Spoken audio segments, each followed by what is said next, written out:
अगर मैं इतना खुश नसीब होता कि उस उम्र में लव मैरिज करता, इस वक्त तक 5 ख़वातीन मेरे इंतज़ार में हैं। किन दिल की वजह से ज़िंदा रहूँगा, वो जो ख्वाजा सरात है पिंडी वाला, उसकी वजह से ज़िंदा रहूँगा। अब ना बच्ची मानती है ना बच्चा मानता है, तो क्या हुक्म है? मैंने कहा बिल्कुल ख़त्म। अच्छा मुझे बताएं, अगर हरीम शाह की शादी ना हो जाए, मीरा और हरीम में से किसी एक से शादी करनी पड़ती तो आप किससे करते? शादी के लिए माना क्या होता है कि आपने उस मोहतरमा को, सबसे पहले मैंने 1982 में ये फतवा दिया था कि हरीम शाह साहबा इस मेरी अच्छाई को अच्छाई समझने की बजाय वो ये समझ रहे हैं कि शायद मुफ्ती साहब मेरा फ़ोन उठा लेते हैं। मैं हर एक का फ़ोन उठा लेता हूँ। अस्सलाम नाज़रीन, आप देख रहे हैं QC TV। मैं हूँ आपकी होस्ट हफ्सा मलिक। आज हमारे साथ जो शख्सियत मौजूद हैं वो ख़वातीन में बहुत ही ज़्यादा मकबूल हैं, मुफ्ती अब्दुल कवी साहब। अस्सलाम वालेकुम कवी साहब, क्या हाल है? वालेकुम सलाम। तो मैंने मेरिट की बुनियाद पर आपको नंबर 1 रखा है क्योंकि आपका नाम हफ्सा इस कदर खूबसूरत है कि मैं मुस्तकबिल के हवाले से आपके लिए कई पुशीन गोएँ भी कर सकता हूँ। पता चला कि हरीम शाह साहबा भी आई हुई है। फिर मेरे कुछ दोस्तों ने उनसे रब्ता किया, तो बहरहाल उनके साथ उनके अच्छे कुछ औकात भी गुजरे, उन्होंने मेरा तज़किरा भी किया।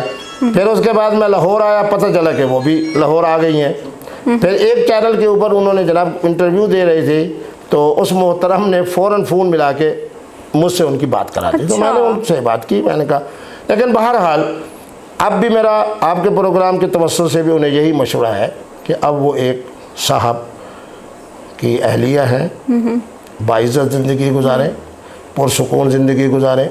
अभी भी कोई लाइन में है या नहीं? तो मैंने कहा ना, ये 5-6 दिन पहले ही जनाब उनका हुआ। फिर उस दौरान इनके अलावा कोई है अभी भी लाइन में?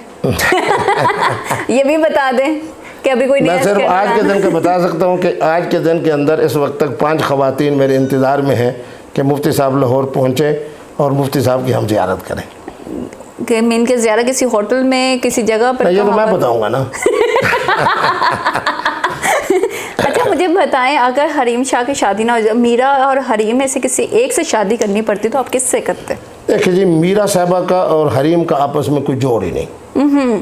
हरीम बेचारी अपनी ज़बान की वजह से और जो कुछ अब उसका आगे पीछे सारे मामला जिस तरह ओपन हो गए हैं, मेरा ख्याल ये है कि उनके पैगाम में निकाह को सुनते ही मुझे कह ना आए तो मेरा ख्याल में मेरा मैदा ठीक होगा।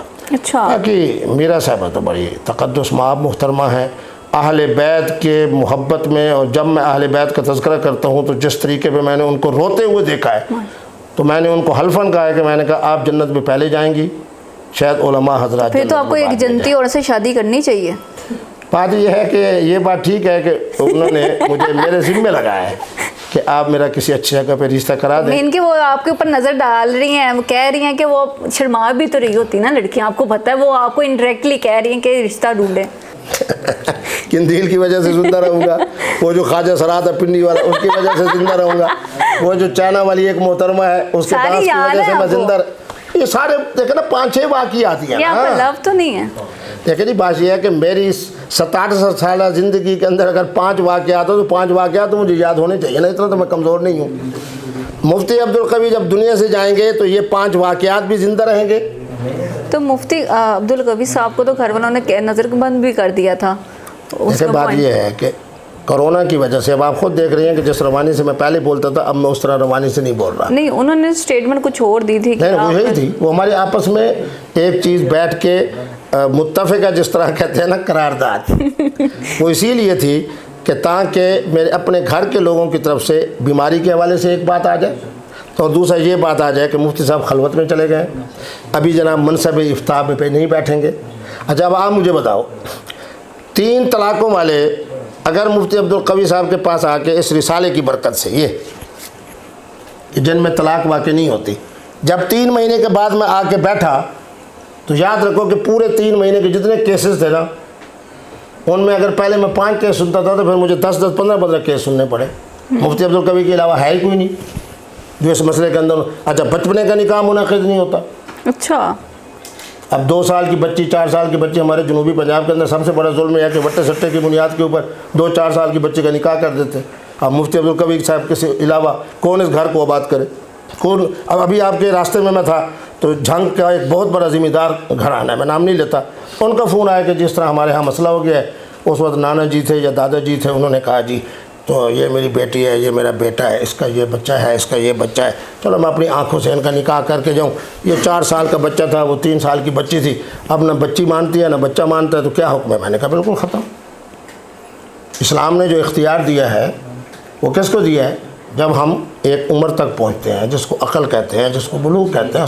मैं निकाह के बारे में आज तक पूरी कौम और ख़ास तौर पे आप जैसी ख़वातीन मेरा क्यों एहतराम करते हैं कि सबसे पहले मैंने 1982 में ये फतवा दिया था कि हर मोहतरम और हर मोहतरमा जो आक़िल व बालिग़ हो वो अपने निकाह की बाबत मुकम्मल बाइख्तियार है।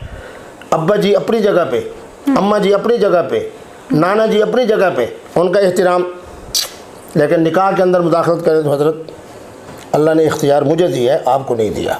मुफ्ती साहब अपनी शादी जो थी वो लव मैरिज की थी, अरेंज? अगर मैं इतना खुश नसीब होता कि उस उम्र में लव मैरिज करता तो फिर इस तरह के जो अब अल्लाह की नेमतें आ रही हैं ये तो ना आती ना। बहरहाल वो मेरे अपनी फूफी के घर के अंदर हमारे बुज़ुर्ग थे, उनकी निस्बत से अल्हम्दुलिल्लाह वही मेरी शादी हुई, वही से अल्लाह ने फिर बच्चे दिए, वही आज मेरी मलका है। आज आम की पेटें आई हुई थी तो मैंने उनको कहा मेरी बेगम के सपोर्ट करो, जिसको दे, जिसके बारे में जो पसंद करे, जिसके बारे में जो तकसीम का तरीका अंदाज इख्तियार करे। देखिए शादी के लिए माना क्या होता है कि आपने उस मोहतरमा को पैसों के हवाले से, इज़्ज़त के हवाले से बहुत ज़्यादा खुश रखना है, लेकिन उसको दिल नहीं देना। अच्छा, आपने तो दिल बहुत बांटा है, आपका दिल ही बहुत बड़ा है ना। वही तो मैं कह रहा हूँ ना, वही बात तो आपको बता रहा हूँ। शादी वाली जो मोहतरमा है उसको पैसा देना है, उसको इज़्ज़त देनी है, उसको स्टेटस देना है, जो अल्लाह ने नेमतें दी हैं खुराक की शक्ल में, फ़लाँ शक्ल में, फ़लाँ शक्ल में, सारी शादी वाली बेगम के लिए। अच्छा, लेकिन दिल जो है वो होना निकाह वाली बेगम के साथ।